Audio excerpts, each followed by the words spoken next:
Good morning. Welcome to the Small Business Support Group. It's Friday and it's the night.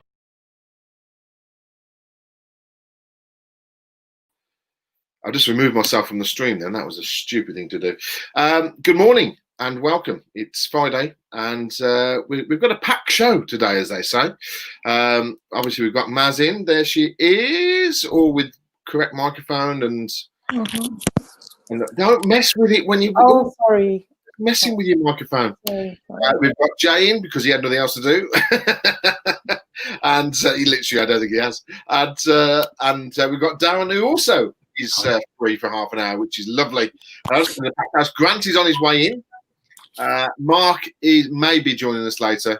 Here we go. We're just getting somebody in now. Is it? Who's it? Add to the screen. Grant is logging. Oh, he's in the car. Where are you, Grant? You on mute? Roving reporter. I've been doing my bit for the UK economy, guys. I've just been to Touchwood And spent a load of money on clothes. Well, I was going to say your wardrobe was looking a bit tired for the past 10 weeks.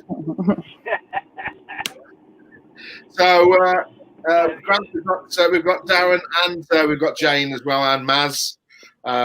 Mark is out and about somewhere, so he may join us, so that should be okay. But we're just going to cut. No one's really got any hot topic today. Maz has obviously got a topic because she's always organised, and she wants to talk about the new normal. So, Maz, take it away. Okay, so good afternoon to our listeners and viewers out there. It's Friday. And lockdown is coming to an end, and everybody's talking about going back to work, restarting, and rebuilding. But some people are actually not going back to work, not because they don't want to, but because there is no work. So they're thinking, how do I restart? How do I rebuild? What do I do? You know, companies who were playing a cash flow game all these years, which basically means borrowing from Peter to pay Paul, have gone bust. Real profits are mostly a myth across businesses. So when the ringer roses of commercial activity stopped, we all fell down. You know, it's shocking that how many corporate entities and businesses struggle to financially sustain themselves for the last 3 months. And pardon me for pointing out that there is no new normal. You know, I've spoken to others, and I know, Matt, I've spoke to you off the show, who share my discomfort with, you know, this phrase, which is new normal. And not simply because it's overused. I mean, I shouldn't be surprised that the dictionary.com had thoughts on the topic and words were more apt for the circumstance. The phrase new normal is, I'd say, an oxymoron, typically used to indicate a life event that is out of the ordinary and has a long-lasting or permanent impact on someone's day-to-day routine. For instance, a couple who just had their first baby might tell friends and family, you know what, we're adjusting to the new normal.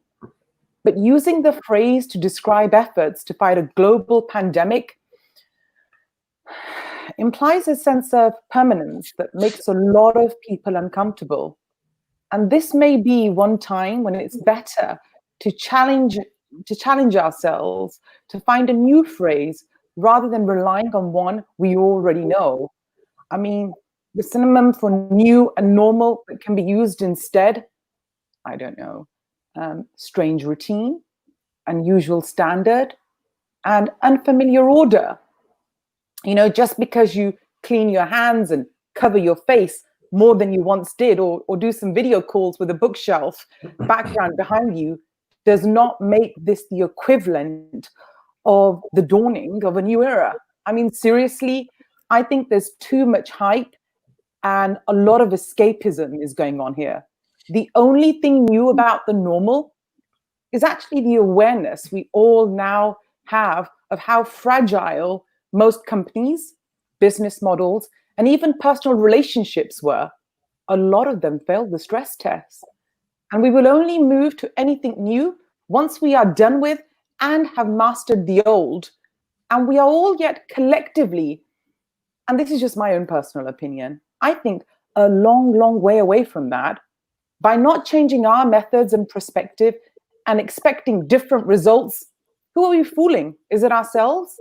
No matter how hard you try, there is no going back to normal. You have to create your new normal. Doesn't it make you wonder, as leaders, we spent the last decade focused on acceptance of change as a needed part of our culture to move forward. We embraced training related to change management and overcoming change resistance. But then, in the midst of true change right now, we labeled it the new normal. Isn't it just a challenge to our training on actually accepting change? Why is it the new normal? Perhaps it is just part of the evolution of change. I'd like to drop the word the new normal from our conversations. I want to ask you, what are you doing during this opportunity, this so-called new normal?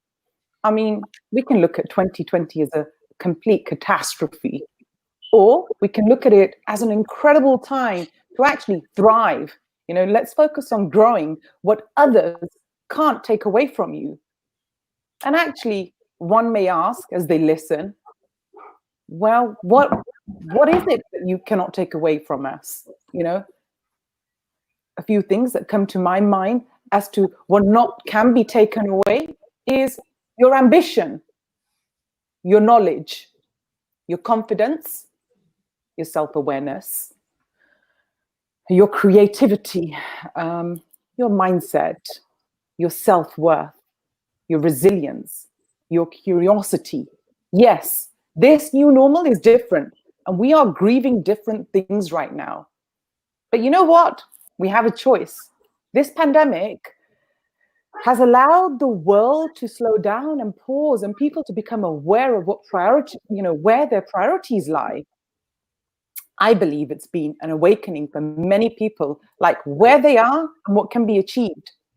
For me, I focused on learning and personal growth, but actually also looking at what I use time as an excuse for, instead of asking, is this a priority for me? I have certainly become more intentional with my time and more aware of who I will surround myself with going forward. And these last 3 months have been all about growing for me and becoming the person I am, and I will embrace the next layer coming off as I carry on my journey. And I want our listeners out there to visualize themselves 3 months from now. Where do you want to be? I concur that the choice is within us and that we will see results by actually taking actions. And I am choosing to push through and achieve my goals because there's nothing to lose. So why not try? Because when the dust settles, your future self will say thank you. So on that note, over to you boys, and tell me what your new normal is. Well, my normal is no different from what it was before the lockdown. I mean, other than obviously going out into the wide world and doing some shopping, that I see no difference. It's weird, isn't it? It's obviously the restrictions that we've got on us, which are regarding pubs and restaurants and things. I'm just still carrying on as normal. It's not. I can't see any different. How different is it for you, Darren? Again, I work from home, so there's a lot of it which is the same. It hasn't really changed. And then there's other elements where I've got a house full of family, so I'm juggling. Darren's muted. Am I? Is it me? No, it's you. I can hear you. Oh, right, okay. Yeah, so I've got a house full of family, an autistic son that's running around whilst I'm trying to still do the same job and whatever else. And I think that's the difference. Is my normal is slightly different, as in I'm not gigging, which is my release, and I miss that massively. And I can't see when I'll get back to being in a pub playing them things behind me, which gives me my head out time. And the children being back at school, that gives them their time to enjoy with their friends safely. And certainly with a disabled son, that's even harder. And And I think that's the challenge of the new normal or a normal. But I think you're right, though, Maz. I think we all need to set realistic goals and expectations. And I think what we don't do is we don't set that something that we can achieve. And if that achievement is we're going to have fun this summer by buying a new pool for the garden, and that's our aim, and we get there, we enjoy it. But if you think I'm going on holiday to Australia and it's unachievable, you're always going to be unhappy with what you're setting out to be your new normal or your expectations. I think that's the most important thing, is expectation set. Set some nice, achievable goals, and not this time next year I'm going to be a millionaire type goals. And hopefully your new normal will be enjoyable. But yeah, I know what you're saying. That term is getting tiring. It's certainly getting tiring with me. It is. You just hear it all the time, don't you? I mean, Jay, I know we speak about this regular. That you also work from home. I mean, you haven't got an external office, have you, Jay? No, but I've always used a co-working space like WeWork. So it gives me the flexibility just to pop in, or whenever I feel like I need to leave the house, or if I have a meeting. That's always been very useful. But I've read an article actually somewhere that co-working spaces are going to be much more in demand post-lockdown, because a lot of people who traditionally may have just leased long-term a fixed office will now want the flexibility to have a short-term contract where they can, chop and change and just use an office as and when on a pay-as-you-go basis. So when we're talking about the new normal in terms of a business sense, I would certainly think that's one of the things that's going to be implemented post-lockdown. Yeah, definitely. I mean, there's so much stuff I get sent now or get highlighted on Facebook regarding office pods that you can put into your garden. To add, and also there's estate agents are now saying, not in the in the suburbs, not in the city centres, that if you add you've got an office space to your house, it'll actually increase the price of your house, which is interesting. So converting the garages, that's the key. Grant, I mean, you work from home a little bit more than you did before, and also you've got an office space in the centre of Birmingham. What's your main difference, the new normal? So I think that the thing that's been a surprise to me is just how more efficient it is working from home. And so, the new normal is definitely working from home a lot more. So I actually had a meeting with the landlord of my office space. Was it yesterday? Yeah, yesterday. No, it wasn't. Sorry, it was yesterday. You lose track of days, don't you? The new normal is you don't know what day it is. That's the new normal. You look at your phone more to see what the date is. Yeah. So I don't really need my office space anymore because all of my staff are much better working from home. They're happy working from home. It's kind of opened up my opportunity to recruit people as well. People don't necessarily need to be localised to the office in order to when you recruit. So that's the new normal as well from a business perspective. I've not got that restriction. So for me, the office space now, and the reason I had a chat with the landlord is I want to convert it into more of a recording studio so that I can do more videos, more social media. So that when I do go into it, and also I want to do more entrepreneurial interviews. So I really love interviewing entrepreneurs and find out what makes them tick. And I just like to have a space where we could sort of sit down on a couple of comfy chairs and just, talk about business and record it. So I had a catch up with the landlord to see if he would be willing to give me more space so that I could kit the area out in a more comfortable manner. And do some kind of deal with him. Didn't want to know, really. Didn't want to. Was more than happy for me to spend more money to expand my space. But I said, look, I'm trying to make turn a negative into a positive here. I don't need the office space anymore. I really don't need it, But I want to try and take it and gain something from it. Quite. They offered me some kind of compensation on a bigger office with a few extra months at the same rate I'm on now.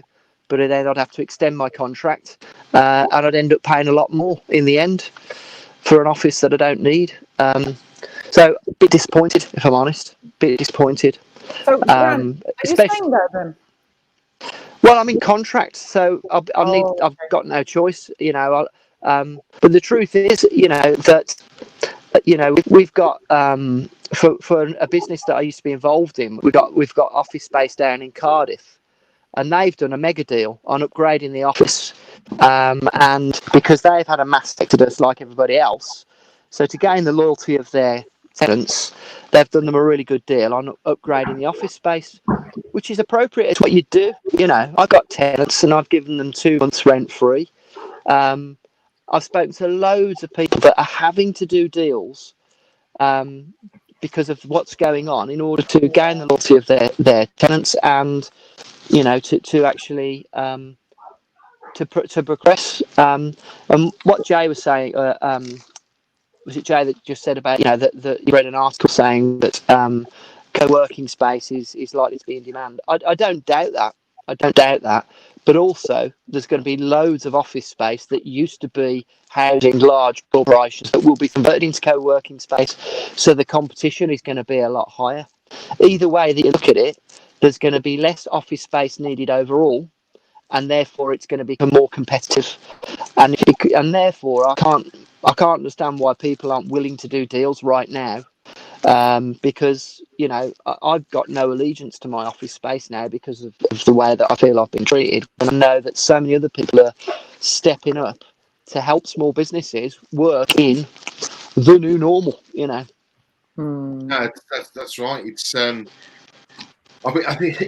think working is the major thing that's changed, isn't it? It's for self-employed people and big companies. You know, working from home is changed completely.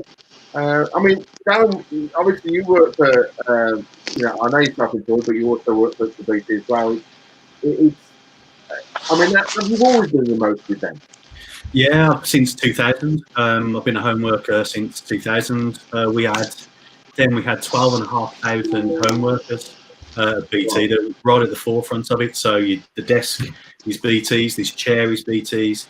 They have a home working package. Everything's ordered online. The printer, absolutely everything is dealt with really efficiently.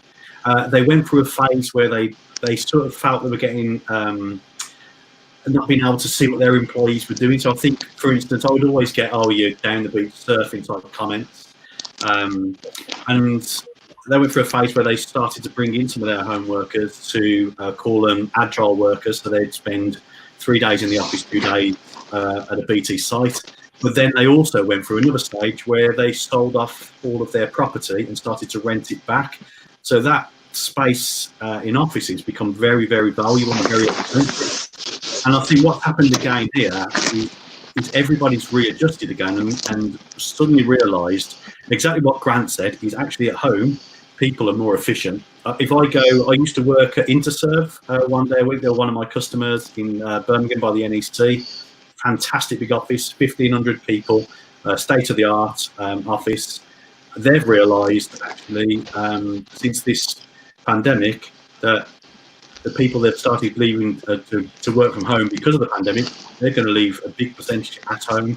And BT's the same. I think BT's suddenly realised actually, that absolutely the people are more efficient at home. If you take an hour in the middle of the day because you've got something that you need to do at home, work-life balance, you tend to put an hour and a half back in to catch up. And also you've got your laptop on your lap of an evening. I think big companies have realised it is where they're worried that they can't see their employees or police them. I think they've realised actually they get a little bit more out of them if they do. And with all these CRM systems as well, it's certainly the way forward. Definitely is. But yeah, I've worked. I enjoy it. Self-discipline's hard initially. I think you have to be quite disciplined. But I'm in a role where my job has to be done. So it's not like I'll just leave it and move on and catch up. It has to be done in there. No, that's good. I mean, we've got the stuff that I've been sent. I was going to pull some. I've just grabbed an image of one of the office pods, which is. These are fairly standard type of things now, aren't they? Because they're completely air conditioned. They've got all the electronics inside. and the Wi-Fi. I mean, that was priced at 2,995. Wow. Really? Yeah, fully built. Oh, a friend of mine just got a similar one. It's a little bit bigger, but I think he spent, it was over 10 grand. So that's a bargain. Yeah, it's That's a really good price. 2,995. yeah, 2,995. That is. Oh, I mean, send him the link for that. I'm looking at a similar thing, but I'm looking to make mine a pub. So, there are bigger ones, you know. They do make bigger ones. I mean, that's not very big. It looks big there, but it's not. I would say that's probably the size of a couple of sheds. That's quite small. There's not much depth to it, and that's probably about the same size as this office. I mean, my office at home here, but it's just something where, you know, you can fit in the garden and you can walk to, and you've got that disconnect from the house. Yeah. And kids screaming in the background. And also, you know, if you do work from home regular, there is tax advantages as well, which you always must remember, because especially if you're self-employed, and you know, my accountant always works out that if you're working from home completely all the time, then you should be claiming 25% back off all your utilities, and even your mortgage you can claim back. Not obviously not vatable, but just as off your personal tax allowance. So it's always something you have to really bear in mind there, because it is important. I mean, Jay, you've got an office in your house, have you, or is it a spare room, or, you know, don't worry about it if you don't want to say, but it's the room you work from. So my office was my front room. So we've got a living room and I've got the front room. Okay. But yeah, since lockdown, it's been hijacked by my wife and kids. So I've been relegated to the dining room or whatever space that I can. Whatever space you've got. Yeah, I did have a WeWork membership, so whenever I needed to escape, I'd go down to the WeWork, and it was, well, I used to love going down there actually, because they really sport you, because you know, who doesn't like free beer? But obviously, I didn't really want to commute on the tube every day during a pandemic. So yeah, I literally just been self-isolating at home until last week, when a lot of the businesses start to reopen. So I've been calling in a few favors and just literally squatting at a few some friends' offices, and who lend me a desk space here and there. So so that's working. And then once lockdown's been completely lifted, I might resume my WeWork membership. Okay, that's cool. Yeah, I mean, remote working is important, and that's working from different locations. You know, if you got a good Wi-Fi and a good laptop, that's it. You're done, aren't you? Really? Laptop. You don't really need anything else. Look, I just want to bring. I mean, I've got a couple of things I want to talk about. One of them is the track and trace app, which the government have now done a massive U-turn on. And there's a great little story that I read this morning that described the whole process of how the track and trace app was done. So basically, the government originally said, no, we're going to build our own track and trace app, when everybody was saying, oh, no, Google and Apple are going to build an app and you can use theirs. And no, government was saying, no, we can do it. So it really annoyed Google and Apple that they did that, because a lot of other countries throughout the world did take them up on it. So off the government went and to build this fantastic app. Then they needed to go back to Google and Apple to ask for their API coding, so they could use the Bluetooth sections of the phones. Apple and Google said no, they're not going to do that, and so the UK government went off and said, no, it doesn't matter, we can do it ourselves, and they haven't. Basically, the Isle of Wight test that they ran for a month has now admitted that only 4% of the Apple phones that people downloaded the app on worked. So that was thrown out the window, and now the governments have gone back to Apple and Google and said, can we have your app? So they've actually spent a few months now developing this app that's never come to fruition, and now gone back to the original people. Then I think I said 10 weeks ago, when they said they were going to do the tracing app, why didn't they just go with Apple or Google? It's set up, and they didn't. And then I think this just lays down everything that the government has done over this pandemic. It's not. I'm not slagging them off, because obviously there's the stuff that has been difficult to call on. But I've never seen so many U-turns in government ever. Have you, Grant? support? I wouldn't say that I'm the right one to comment on that, mate. You know what I think of politics.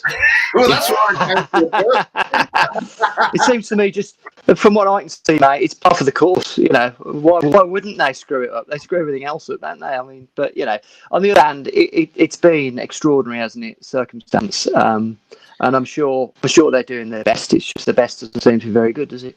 No, Totally agree. I don't think you can trust politicians. I think no matter what party you support, I don't think that there's much trust. But it is. I agree with what Grant said. This past, it's a U-turn. Is it just learning? Is it, best intentions that we create our own app because it's under our control? There's no misleading the data and then realising actually we bit off more than we can chew. Is it just constant learning through the very moving processes of what's going on? I'm not sure. I struggle to kick them, to be honest, because I just think. I think when you look at things like bounce back loans, furloughing, and all that sort of stuff, I think that's all pretty much incredible. It really is. That money just doesn't grow on trees. And I think I get a little bit wound up by people that I speak to that say they've done nothing for me. And I'm no allegiance to Boris or anybody, but they've done nothing for me. But yet they've managed to get 50 grand loans overnight, and they've managed to get bounce back loans, and they've managed to get grants, and they've managed to get. There has been things out there, not ideal by any stretch of the imagination, but I do wonder in any other country the level of support that's been thrown out there with the people would have got. I don't know. I don't know whether Germany or any of the other places would have offered what's been offered here. I'm not sure. Right. It's mad. Go on, Joe. No, in terms of level of support. Incredible. In Scandinavia, I think Denmark was 75%, but we're the highest in the world in terms of government support. What do you think, Maz? Do you think the support's been good? Yeah, and I think I've touched on this before. I think it's been absolutely incredible. Rishi Sunak has been amazing. I don't think any other country had it as good as we had it. But then, and I'm not going to be negative, it's Friday. All these U-turns, not being consistent. My take, Jay, on schools, Grant.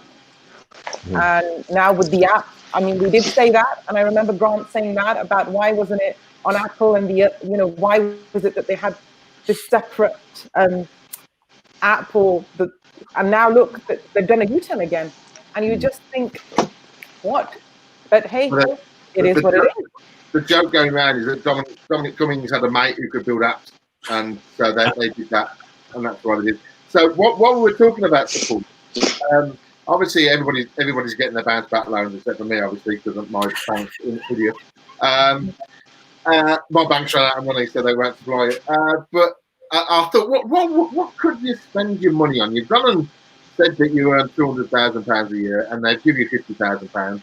What could you spend your money on? Well, I found something that's been released this week, which is a robot.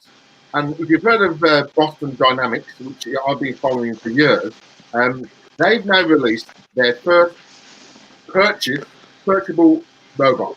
And I'm gonna got a short video which I do want to show you because this is big and awesome. And what you can do if you've got £50,000, you can roughly buy one of these. Check this out.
So basically, that's what $73,000 will get for you. It's called Spot. It's available now.